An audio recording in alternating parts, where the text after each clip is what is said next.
So friends, now we'll be doing some numerical problems based on whatever we have learned as of now. So this is the example number 12.2 at the page number, I would say, page number is 202.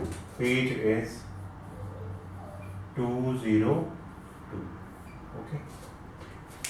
So what is the question? Question: how much work is done in moving 2 coulomb charge across 2 points having potential difference of 12 volt? ये है आपके पास 2 point मान लो, ठीक है, ठीक है, ये positive terminal है, ये नेगेटिव है और ये 12 वोल्ट है। तो पोटेंशियल डिफरेंस क्या होता है? इसके और इसके बीच में जो डिफरेंस है, पोटेंशियल डिफरेंस, ठीक है, 12 वोल्ट का है। आपके पास एक 2 कूलम का चार्ज है, लेट अस से ये सर्किल है, ये सर्किट है, 2 कूलम का चार्ज है, ठीक है। होता क्या है, आप ये हायर पोटेंशियल पे है, लेट अस से चार्ज यहां पे है कहीं पे, और आपको लोअर पे ले जाना होता है, या लोअर पे है आपको हायर पे ले जाना है, ठीक है। मैंने आपको बताया था कोई हायर पे है, एक पॉजिटिव चार्ज यहां पे है, ये नेगेटिव है, भाई पोटेंशियल डिफरेंस क्या है, इनके कारण है ना, ये पॉजिटिव चार्ज और ये उतना ही नेगेटिव है, ठीक है। इनके बीच में कोई एक चार्ज अगर आता है तो उसके ऊपर आपको फोर्स लगा के, यहां बीच में कहां पे भी लगाओगे तो आपको एक फोर्स लगाना पड़ेगा, फोर्स लगा के आप वहां तक ले जाओगे। तो क्या था, what was the formula? So the formula says that the potential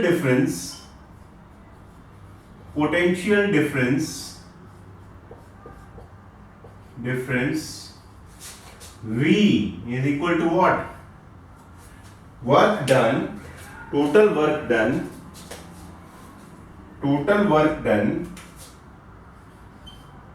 divided by total charge. क्या कहते हैं हम? यूनिट चार्ज को एक पोटेंशियल डिफरेंस में या एक पोटेंशियल से दूसरे पोटेंशियल तक ले जाने में जितना काम करना पड़े वही पोटेंशियल डिफरेंस है, ठीक है। अब क्या पूछा? वर्क डन पूछा है ना। Work done is equal to what? V into Q। V क्या दिया है यहाँ पे? 12 वोल्ट और Q क्या है? 2, 24 जूल। क्या वर्क डन क्या है? 24 जूल। क्या है? 24 जूल, ठीक है। ओके, नेक्स्ट क्वेश्चन कर लेते हैं फटाफट, जल्दी से इसके एग्जांपल्स को खत्म करते हैं, so that you develop a good understanding of it, ठीक है। अगला जो है, जो क्वेश्चन है वो है based on the new concept which was Ohm's law.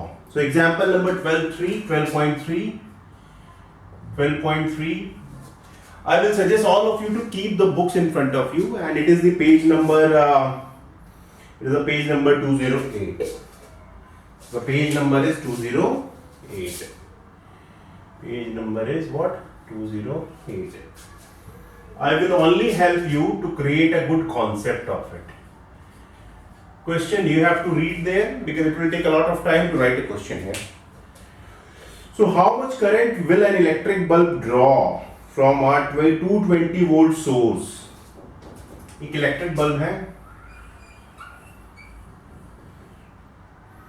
ये ना,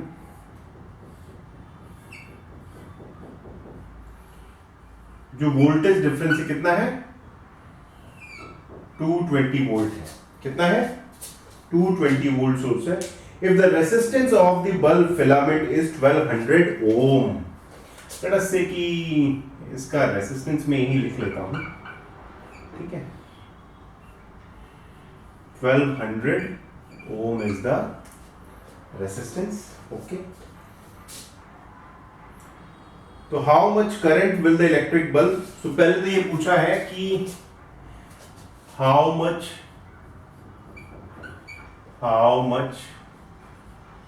current will इट ड्रॉ। ठीक है, फर्स्ट क्वेश्चन आपका ये है। उसके बाद है how much current will electric heater coil draw from 220 volt source if the resistance of is there 100 ohm. ठीक है, एक और क्वेश्चन है इसी में, क्वेश्चन नंबर 2 है। ये है पार्ट 1, ये है पार्ट 2। यहाँ पे भी 220 वोल्ट ही है, क्या है 220 वोल्ट ही है जो सोर्स है। अब ये यहाँ पे एक हीटर लगा हुआ है, हीटर का जो रेसिस्टेंस है वो क्या है 100 ओम है। This question, this part 2 of it. तो हमने क्या पढ़ा है, बेसिकली हमने पढ़ा है कि V is equal to I into R। जो टोटल वोल्टेज डिफरेंस है that will be what equal to the current into the resistance। So what is the, in the first case, what is the case? It is 220 is equal to what is I we have to find out, I we have to find out here, okay, into R has been given, R is what 1200 ohm। ठीक है, so what will be I will be V by R 220 divided by 1200 and the answer will be 0.18 ampere, 0.18 ampere. ठीक है, next question में क्या है भाई, यहां पे भी ओम्स लॉ से, यहीं से आया था ना ये ओम्स लॉ से ही, V is equal to I into R। V is what given 220 volt, what is I have to find out, and what is R is nothing but 100 ohm। so I is what 100 divided by 220 divided by 100, 220 divided by 100, so 2.2 ampere, 2.2। please don't forget to put the units, okay, please don't forget to put the units। तो आपने एक बात देखी क्या कि आपने जैसे ही resistance घटा दिया I की वैल्यू बढ़ गई, I की वैल्यू बढ़ गई। ठीक है, सिस्टम में रेसिस्टेंस घट जाएगा, रुकावट घट जाएगी तो करंट की वैल्यू बढ़ जाएगी। आइए अगला क्वेश्चन करते हैं।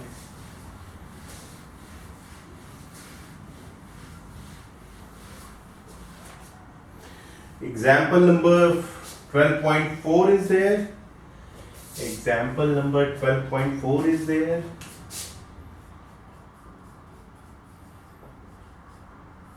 पहले अपने आप करिएगा और अगर आप नहीं कर पाए तब यहां देखिएगा, अदरवाइज कोई जरूरत नहीं है, बहुत सिंपल है। It is so simple and formula based, you don't have to do anything। The potential difference between the terminals of an electric heater is 60 volt when it is drawn over, okay। Okay, what current will the heater draw if the potential difference is okay। बोला है कि एक heater है, late us से एक heater है और उसका जो रेसिस्टेंस है, मान लिए ये हीटर है, ये जब शुरू में ना 60 वोल्ट की बैटरी से, ठीक है, उस समय क्या हो रहा है, अच्छा अगर ये पॉजिटिव है ये नेगेटिव है तो करंट किधर फ्लो होगा, सिंपल याद रखो, इलेक्ट्रॉन मैं यहां रख दूंगा, इलेक्ट्रॉन तो इधर भागेगा क्योंकि ये इधर से धक्का देगा और ये इधर से खींचेगा, नेगेटिव टर्मिनल धक्का देगा, नेगेटिव चार्ज, और पॉजिटिव बुलाएगा। तो इलेक्ट्रिक करंट की डायरेक्शन क्या होगी, हमेशा इलेक्ट्रॉन के मूवमेंट की डायरेक्शन के, तो दिस इज I, ओके। तो I की वैल्यू आपको दी है शुरू में, उसने बोला है कि जब 60 वोल्ट का पोटेंशियल डिफरेंस है उस समय I की वैल्यू क्या है, 4 amperes. At that time the value of I is nothing but 4 ampere. 4 ampere. तो उसने बोला कि मैं ना ये टर्मिनल चेंज कर दूंगा साहब, मैं अब इसको अगर 120 वोल्ट से कनेक्ट कर दूं सेम रेसिस्टेंस को, ठीक है ना, 120 वोल्ट से कनेक्ट कर दूं तो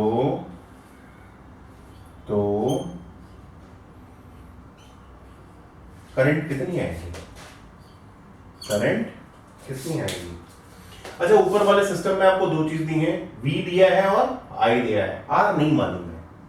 ये हीटर जो है ना, हीटर का रेसिस्टेंस नहीं मालूम है, लेकिन आप ऊपर से जरूर निकाल सकते हैं। वही हीटर बाद में नीचे लगा दें तो heater at the given temperature उसका रेसिस्टेंस चेंज नहीं होने वाला है, ठीक है।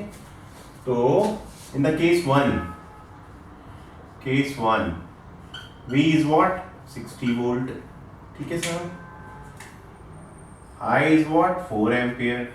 So V is equal to I into R. So R is equal to V by I. 60 by 4, 15 ohm. यही तो है। अब ये जो 15 ओम है यही तो रेसिस्टेंस है ना इसका भी। अगर इसका 15 ओम है तो इसका भी 15 ओम है। अब खाली वोल्टेज डिफरेंस उसने चेंज कर दिया। तो केस 2 का क्या है भाई? फिर से V is equal to I into R। यहाँ पे V क्या है? 120 वोल्ट, ठीक है। R क्या है? आपको दिया है 15 ओम, आपको निकालना क्या? I, ठीक है। तो I is equal to what? V by R।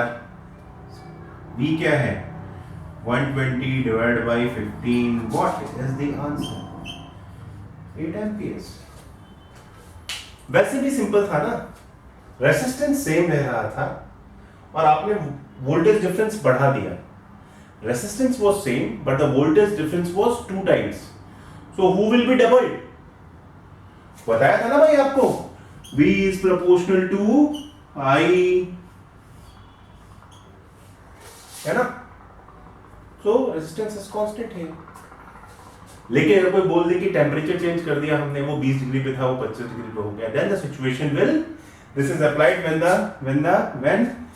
when change in temperature not happening। कोई साहब कहे कि साहब ये तो -2 डिग्री पे था और ये 20 डिग्री पे है, तब मामला बदल जाएगा, रेसिस्टेंस विल चेंज देन।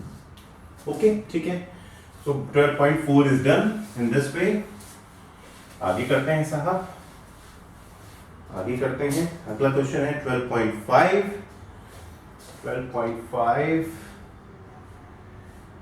ठीक है, 12.5 is on the page number 208 only, and this is 12.5. This is what? 12.5.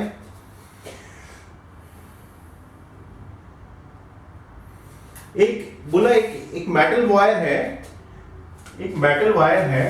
देखिए क्वेश्चन थोड़ा ड्रॉ करना सीखें। एक मेटल वायर है जिसकी लेंथ क्या है मालूम है? 1 मीटर है। कितनी है? 1 मीटर है, ठीक है।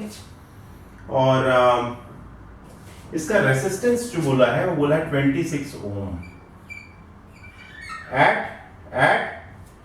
20 डिग्री सेल्सियस। टेम्परेचर क्यों मेंशन किया भाई? क्योंकि टेम्परेचर चेंज होगा तो मामला चेंज हो जाएगा, ठीक है। Okay, if the diameter of the wire is 0.3 mm, diameter ये बोला था ना, ये जो क्रॉस सेक्शन है ये, इसको मैंने ज्यादा बड़ा कर दिया। इसका जो डाया है, इसका जो डाया है वो कितना दिया है? वो दिया है 0.3 mm।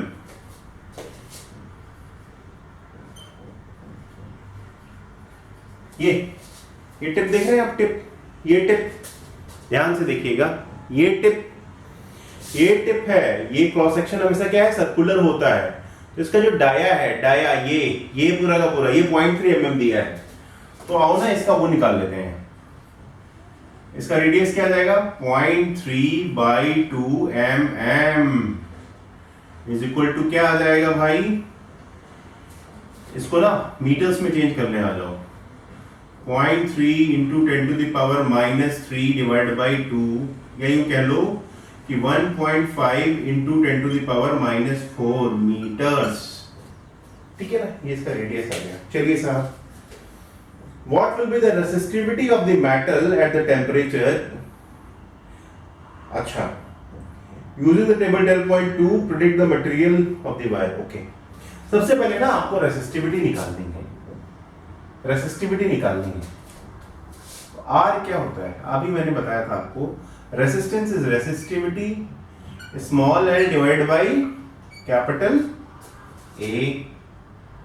ठीक है, L आपको दिया हुआ है, A is what, A is nothing but pi R square, 3.14 into 1.5 into 10⁻⁴ का whole square.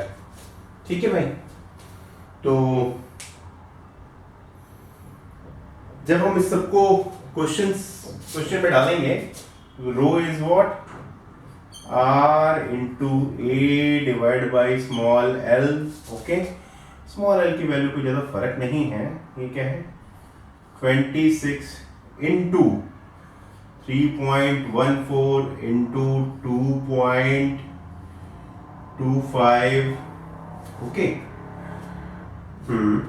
Into 10⁻⁸ divided by 1। okay, so finally you will get the answer like this, 1.8 into 1.84 into 10⁻⁸ ohm metre. ये जो है, इन दोनों को आपस में जब आप इंटू कर लेंगे, then you will get this as the answer। okay, so this is the resistivity of the matter, this is the resistivity of the matter।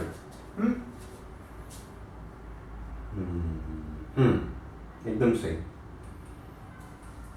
तो आपने जो है इस क्वेश्चन को यहां इसको ऐसे सॉल्व किया।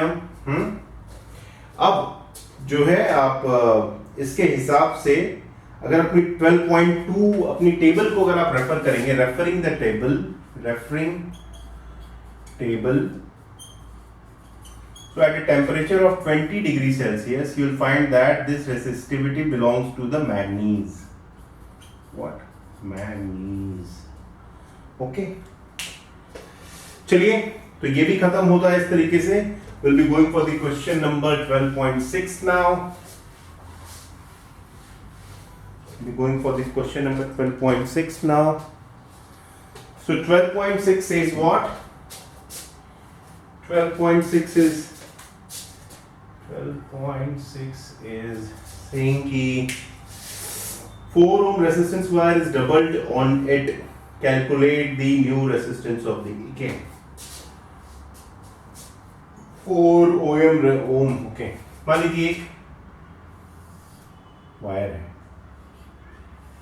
इसको ऐसे भी बना के देख लेते हैं और ऐसे भी बना के देख लेते हैं। ठीक है, जैसे आपको समझ में आ जाए। ठीक, हमने मान लिया कि जो इसकी लेंथ है वो स्मॉल l है। ठीक है, और जो इसका एरिया ऑफ क्रॉस सेक्शन है वो कैपिटल A है। ठीक, 4 ओम। अब इसने क्या बोल दिया कि ये ना डबल कर दिया, आपने डबल कर दिया। ये वायर है, ये एक वायर है पूरा का पूरा। ठीक है, आपने ना इसको डबल कर दिया है ऐसे, इसमें मिल नहीं पाया, मान लो डबल करके और ऐसे आपने घुमा दिया इसमें, तो क्रॉस सेक्शन एक और एक मिलके 2 हो गए। ठीक, क्रॉस सेक्शन तो हो गए 2 मिलके, 2 टाइम्स हो गया ना क्रॉस सेक्शन। वायर को हमने मोड़ दिया, क्रॉस सेक्शन 2 टाइम्स हो गया, और ये जो इसकी लेंथ थी ये हाफ हो गई, उसकी लेंथ थी जो वो हाफ हो गई। सो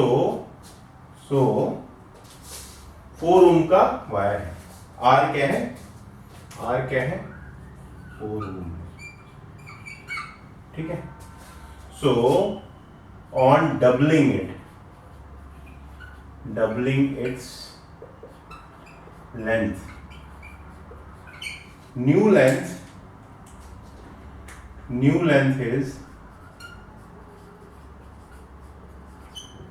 is what? L by 2, and new area is what? 2 into A. जो इनिशियल R था, जो R हमने मान लिया, पहले बाद में रख देंगे, ये क्या था? Rho L upon capital A. Rho is going to be same, material same है, Rho is same as material is material same है ना भाई, material same है, तो R डैश जो नया वाला निकल के आएगा वो क्या हो जाएगा? रो L से क्या हो जाएगा? L बाई 2, और A क्या हो गया? A हो गया 2 into A, या यूं कह लो कि रो L, ये नीचे 2 L वाला और 2 इसका वाला, रो L बाई A, और यहां पे क्या आ गया? 1 बाई 4। ये रो L बाई A क्या है? This is what? This is nothing but R।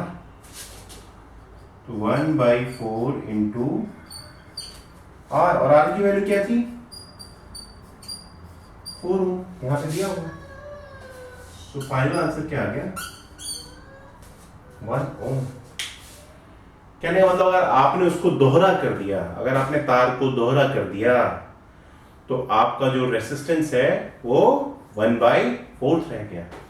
आपका जो रेसिस्टेंस है वो क्या रह गया? 1 बाई 4 रह गया। So this is the way we will be doing we have done some questions, problems of the NCERT. Keep on watching Prerna Tutorials. Thank you.